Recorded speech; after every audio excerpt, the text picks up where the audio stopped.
Students, तो आज का जो ये लेक्चर है ये बहुत खास है। टॉपिक है 3 मंथ जेआरएफ स्ट्रेटेजी, यानी 3 महीने के अंदर क्या स्ट्रेटेजी आपको रखनी चाहिए जिससे कि आपका जेआरएफ आ जाए। मगर यहां मैं आप लोगों को एक कहानी बताने वाला हूं स्टूडेंट्स, और रियल कहानी है। वो हमारी एक स्टूडेंट है, उसकी कहानी है, मगर उन्होंने मुझे नाम बताने से मना कर दिया। ठीक, लेकिन मैं उनकी कहानी यहां पर लेकर के आया हूं। मैं आपको बताऊंगा क्योंकि उन्होंने 3 महीने के अंदर ही अपना जेआरएफ जो है वो क्वालिफाई किया था। तो उस कहानी को हम लोग जानेंगे। सबसे पहले उस कहानी के कैरेक्टर को समझते हैं। तो यहां पर आप दो फैमिली देख सकते हैं। ठीक है, ये जो फैमिली है स्टूडेंट, ये दोनों भाई हैं आपस में। और ये जो फैमिली है, ये एक प्रोफेसर की फैमिली है। ये प्रोफेसर थे, सगे भाई हैं। और ये जो फैमिली है, ये एक किसान की फैमिली है। दो भाई हैं, उसमें एक प्रोफेसर है और एक किसान है। इन दोनों की एक एक बेटियां हैं। ठीक, अब जो जिस बेटी की बात हम कर रहे हैं, जो हमारी स्टूडेंट है, वो ये है। मान लीजिए इसका नाम है सुमन। एक दिन मुझे एक लड़की का फोन आया। उन्होंने कहा कि सर, मैंने आपका वीडियो देखा है। आपने वीडियो बनाया था कि 90 डेज के अंदर हम जेआरएफ कैसे क्वालिफाई करें या नेट कैसे क्वालिफाई करें। ये वीडियो देख करके ये जो लड़की है, ये तो छोटे बच्चे की फोटो मैंने यहां पर लाया है, लेकिन वो स्टूडेंट जो थी, उसने मुझे बोला कि क्या ये सही है सर, आप मुझे रियल में बताइए कि क्या हम 90 डेज में क्वालिफाई कर सकते हैं, और अगर कर सकते हैं तो उसके लिए मुझे क्या करना होगा, क्योंकि मैं 90 डेज में नेट जेआरएफ करना चाहती हूँ। तो सबसे पहले ये समझ लीजिए कि वो लड़की किस फैमिली से आती थी, किस बैकग्राउंड से आती थी, और क्यों वो असिस्टेंट प्रोफेसर बनना चाहती थी अपने लाइफ में। तो वो बचपन से ही दो फैमिली देख रही थी, दो फैमिली को ऑब्जर्व कर रही थी। एक उसकी खुद की फैमिली थी। उसकी खुद की जो फैमिली थी वो एक किसान की फैमिली थी, जहां पर उसके पापा एक किसान थे नॉर्मल से। और दूसरी जो फैमिली थी, उसके चाचा की फैमिली थी, जो कि एक प्रोफेसर थे। तो चाचा जो होते हैं वो दो भाइयों में छोटे भाई होते हैं। मगर जब रिस्पेक्ट की बात आती थी, तो वो बचपन से ही देखती थी कि चाचा जी के फैमिली को ज्यादा रिस्पेक्ट दी जाती थी, क्योंकि वो प्रोफेसर थे। ठीक, और उसके चाचा के पास पैसा जो था वो ज्यादा था, जब किसान जो है वो बहुत गरीब होता था। ठीक, तो वो हमेशा से ये सोचती थी कि यार, इनकी फैमिली कितनी अच्छी है।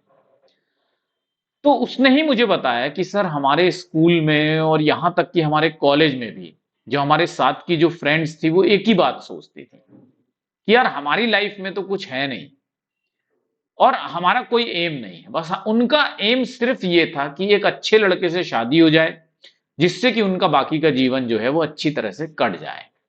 यही सोच वो लड़की भी रखती थी, और अपनी फ्रेंड से भी जब बात करते थे तो वो लड़की कहती थी, यार, मेरी शादी तो बस किसी प्रोफेसर से हो जाए। और उसके पापा मम्मी भी ये बात बहुत अच्छी तरह से जानते थे कि उनकी लड़की जो चाहती है कि उसकी जो शादी है वो एक प्रोफेसर से हो जाए, ताकि उसकी लाइफ जो है वो अच्छी तरह से कट जाए। मगर लड़की के पापा जो हैं, उसको अच्छी तरह से पढ़ा लिखा रहे थे। ठीक है, अब लड़की के पापा मम्मी का भी लड़की से बहुत ज्यादा कोई सपना नहीं था कि लड़की कुछ बन जाए अपनी लाइफ में। लड़की के पापा मम्मी भी यही सोचते थे कि यार, कोई ऐसा प्रोफेसर लड़का मिल जाए, और उसी के लिए उसके पापा धन इकट्ठा कर रहे थे कि यार, लड़की की शादी जो है वो प्रोफेसर से हो जाए। मगर अब होता क्या है, लड़की बड़ी हुई, एमए कर लिया लड़की ने। और मैं यहाँ पे बता देता हूँ कि सोशियोलॉजी से ही उन्होंने एमए किया, तभी वो मेरी स्टूडेंट बनी। ठीक है, तो क्या होता है कि लड़की जो है हमेशा से यही सोचती रही, और उसने एमए भी इसलिए किया कि यार, एक अच्छे घर में, एक प्रोफेसर के घर में शादी हो जाए। अब पापा ने बड़ी मेहनत करी और एक प्रोफेसर लड़का ढूंढ करके निकाला। जो प्रोफेसर लड़का है वो देखने के लिए आता है लड़की को। अब लड़की को उसकी शक्ल से, अकल से कोई लेना देना नहीं है। लड़की के लिए सिर्फ इतना ही काफी है कि लड़का जो है वो प्रोफेसर है।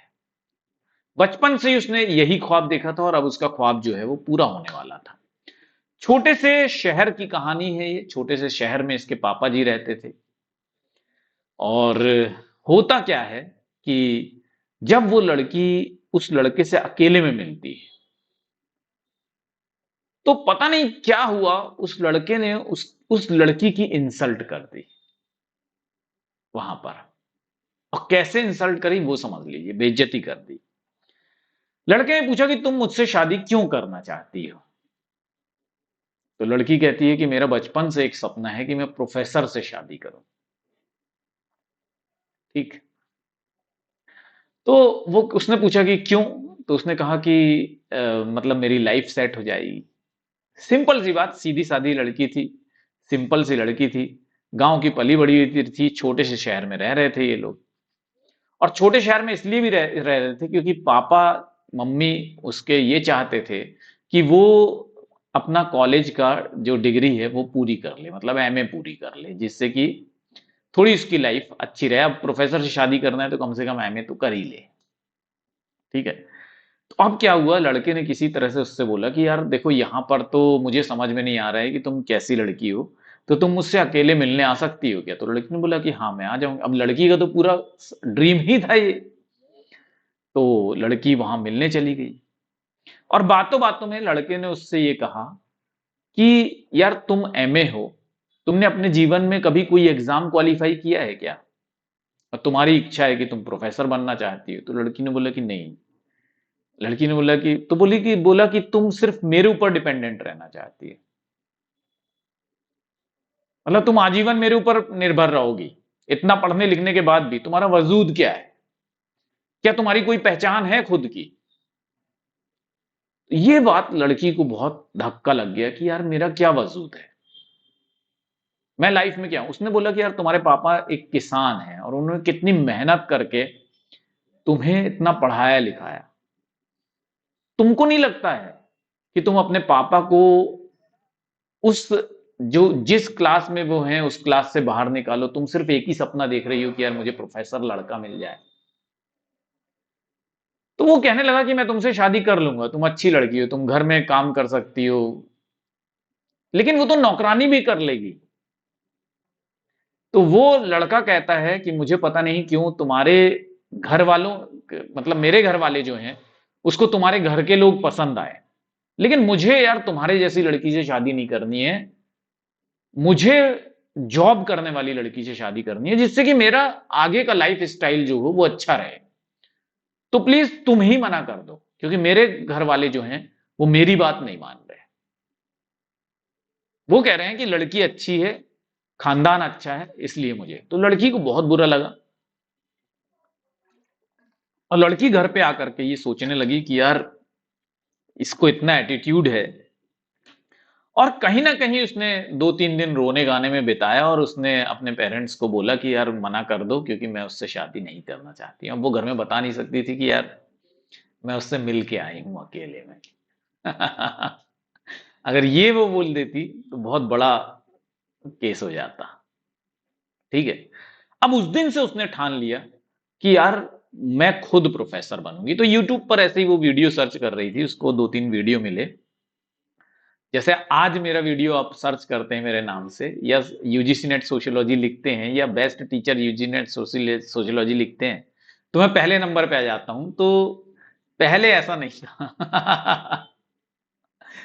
तो उसको कुछ और वीडियोस मिले, लेकिन फिर उसको कहीं से देखते देखते उसको मेरा वीडियो मिल गया। उसमें लिखा हुआ था कि 90 डेज में, और उसने देखा कि यार 90 डेज ही बचे हैं एग्जाम को, लगभग मतलब ऑलमोस्ट 90-95 डेज बचे हुए थे। तो उसने मुझे फोन, उस मैं नंबर शेयर करता हूं तो उसने मुझे फोन कर लिया। उसने कहा कि सर क्या सही में ऐसा हो सकता है क्या कि मैं 90 डेज में जेआरएफ क्वालिफाई कर सकती हूँ? मैंने आज तक किसी लड़की को या लड़के को ये नहीं कहा कि नहीं कर सकते। मैंने उसको भी कहा कि हाँ कर सकती है। तो उसने मुझे बोला कि सर हमने कॉलेज में तो कुछ ऐसे पढ़ाई लिखाई की नहीं है सर, हम तो सिर्फ पास होने के लिए पढ़ाई लिखाई करते हैं। मैंने बोला तुम मेरी क्लास ज्वाइन कर लो, पेड क्लास ज्वाइन कर लो, और जो मैं पढ़ाता हूं सिर्फ उसको रट डालो, इतना कर सकती हो ना? कहने लगी हाँ सर कर। लेकिन कहने लगी कि सर मुझे एक बुक भी लेनी है, अब आप बताइए कि मैं कौन सी बुक खरीद लूं। तो मैंने बोला तुम इंग्लिश पढ़ सकती हो। बोली नहीं सर मैं हिंदी मीडियम की हूं, लेकिन मुझे समझ आता है सर इंग्लिश, क्योंकि जब एमए किया है तो वहां पे सब इंग्लिश का ही वर्ड्स थे। तो मैंने बोला बस, तो तुम मेरी एक किताब ले लो और पेड क्लास ज्वाइन कर लो, और जो भी मैं आपको पढ़ाता हूं, और जो पिछले वीडियोस बचे हुए हैं जो आपने नहीं देखे हैं, अब आप बीच से ज्वाइन करोगे तो आप क्या करो कि इसको एक वीडियो रिकॉर्डेड और एक वीडियो नया वाला आपको देखना है, और पेपर वन की भी आपको पूरी शिद्दत से अच्छी तरह से तैयारी करनी है लगातार। उसने बोला ठीक है सर, मैं आज ही क्लास ले लूंगी। मैंने बोला ठीक है, क्लास ले लीजिए, कर लीजिए क्लास। फिर उन्होंने मुझसे लगातार संपर्क में रही वो, ठीक है। और क्या उनकी तैयारी रही, उसका सपना नेट क्वालिफाई, उसको लगता था कि यार नेट क्वालिफाई हो जाए। खूब मेहनत किया उस लड़की ने, ठीक है। अपनी सारी परेशानियों को भुला करके, उसके जीवन में कोई ऐसी परेशानी थी भी नहीं, ये एक पॉजिटिव चीज थी। सिर्फ उसके जीवन में यही था कि यार मैं, मतलब मेरी शादी जो है वो किसी अच्छे लड़के से हो जाए जो प्रोफेसर हो। लेकिन अब क्या, उसको धक्का लग गया। इस बार रियल में आपको बता रहा हूं कि उसने जेआरएफ क्वालिफाई कर लिया, उसका जेआरएफ हो गया। वो तैयारी किसकी कर रही थी, नेट की। जेआरएफ हो गया। अब वो मुझसे कहती है कि सर अब बताइए मुझे आगे क्या करना है, क्योंकि मुझे तो कुछ मालूम नहीं है। तो मैंने उसको बोला कि यार अब आप जाओ उसी कॉलेज में जहां से आपने पढ़ाई की है, अपने प्रोफेसर्स को भी बताओ कि यार मैंने नेट जेआरएफ क्वालिफाई किया है, और आगे कैसे करना है, क्या करना है, पीएचडी में एंट्रेंस लो, इस तरह से। तो स्टूडेंट्स, ये जो लड़की थी, इसको मोटिवेशन मिला और इसने 3 महीने लग करके तैयारी की लगातार, और आज वो जेआरएफ क्वालिफाई कर गई। तो मैंने सोचा कि ये कहानी मुझे आप लोगों को बताना चाहिए, बहुत इंस्पायरिंग लगी मुझे हो सकता है कि आप लोगों को भी इंस्पायरिंग लगे। लेकिन हालांकि इसकी जो इतनी प्रॉब्लम्स रही हैं, वो सब क्या प्रॉब्लम आई क्या नहीं आई, अब वो सब तो नहीं पता है मुझे। ठीक, तो आप भी स्टूडेंट इसी तरह से, सोशियोलॉजी का ये सिलेबस है, इसमें 10 यूनिट हैं, अभी चेंज होने की संभावना रहेगी, तो वो भी मैं आप लोगों को चेंज करवाऊंगा। तो अगर आप भी सपना देख रहे हैं और आप सोचते हैं कि क्या हम 3 महीने, 4 महीने, 2 महीने में क्या हम नेट क्वालिफाई कर सकते हैं, तो स्टूडेंट्स बिल्कुल मेरा जवाब है यस, बिल्कुल कर सकते हो। बहुत सारे स्टूडेंट्स हैं जो कि क्वालिफाई करते हैं 4 महीने में। एक और स्टूडेंट है जिसका आपने इंटरव्यू देखा होगा, नहीं देखा है तो देख लीजिएगा, जिसने कि 4 महीने के अंदर, यहाँ नहीं, आबू धाबी यूएई में रह करके उसने तैयारी की। यहाँ उसके पास वहां पर कोई सोर्स नहीं था, केवल वो क्लासेस देखती थी, नोट्स पढ़ती थी, और उसी से उसका नेट जेआरएफ, जेआरएफ हो गया, नेट तो नहीं जेआरएफ हो गया, मतलब नेट तो हो ही गया, फिर जेआरएफ क्वालिफाई किया है। ठीक, तो इस लड़की का नाम तो मैं नहीं बता सकता हूं, लेकिन उस लड़की का नाम मैं जरूर बता सकता हूं, अर्चना है। ठीक है, और वो तो मैरिड है। ठीक, उनका एक बेबी भी है जो कि 7-8 महीने का बेबी था उस समय। उसके साथ रह करके उसने केवल 4 महीने के अंदर जेआरएफ क्वालिफाई किया। तो ऐसे बहुत सारे एग्जाम्पल्स मिल जाएंगे स्टूडेंट्स आपको, जो कि 3 या 4 महीने या 2 महीने में जिन्होंने जेआरएफ क्वालिफाई किया है, तो आप भी कर सकते हैं। यहां पर आपको मैं जो तरीका बता रहा हूं जेआरएफ क्वालिफाई करने का, अगर आप बहुत कम समय में जेआरएफ क्वालिफाई करना चाहते हैं, तो आपको सबसे ज्यादा बड़ा काम आपको क्या करना है, सबसे पहले आपको एक टाइम टेबल बनाना है, 90 डे स्टडी प्लान तैयार करना है।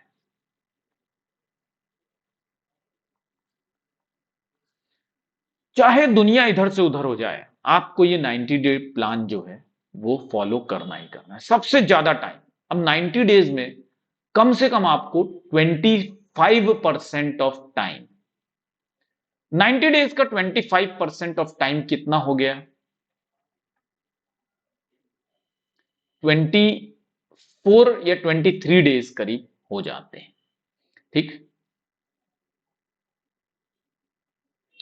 4 2 8, 22 डेज, तो आपको लगभग ऑलमोस्ट 22 डेज इसको देने चाहिए, बहुत मेहनत करनी चाहिए, बहुत अच्छी तरह से सोशियोलॉजिकल थ्योरी कवर करना चाहिए।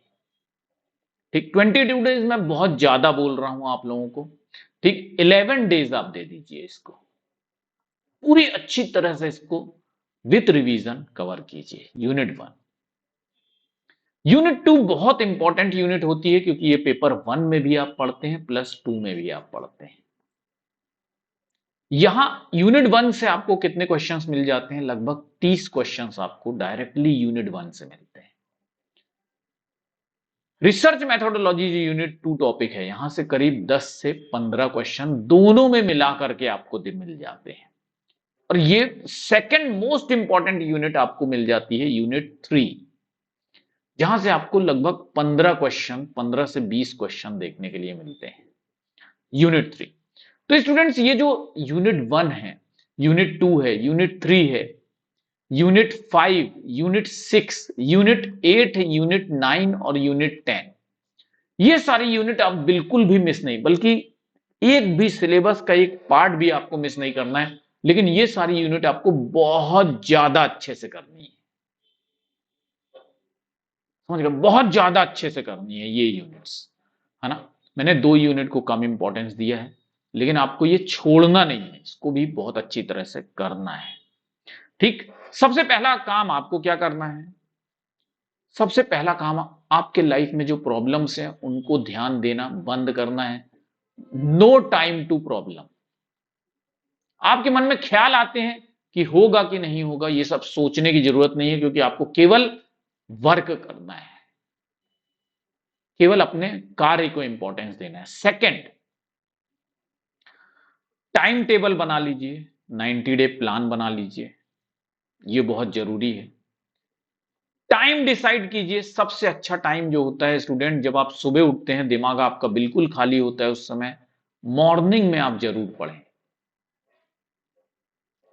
और रात में सोते समय, नाइट में आपको रिवीजन जरूर से करना है। जितना भी आपने पढ़ लिया है उसका रिवीजन करना है आपको। जो भी आपने आज पढ़ा है उसका रिवीजन कीजिए। ठीक, ये 2 काम कीजिए।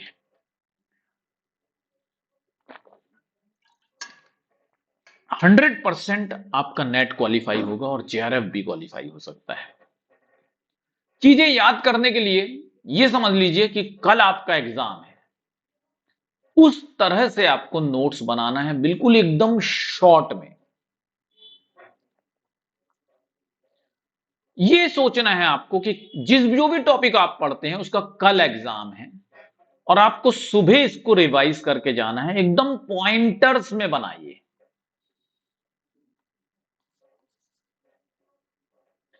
ये 3 काम आप करिए और फिर देखिए आपका कैसे नेट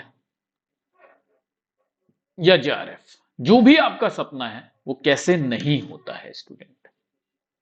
ठीक, तो आप लोगों के लिए ये फाउंडेशन बैच 2.0 में लेकर के आया हूं। सिस्टमैटिकली स्ट्रक्चर्ड वे में बिल्कुल तैयारी यहां पर होती है। जो क्लासेस अभी हो गई हैं कंप्लीट इस बैच में, वो आप रिकॉर्डेड देख सकते हैं। अगर आप बैच ज्वाइन करते हैं तो फिर आपको एक ओल्ड क्लास और एक न्यू क्लास आपको रोज देखनी ही देखनी है।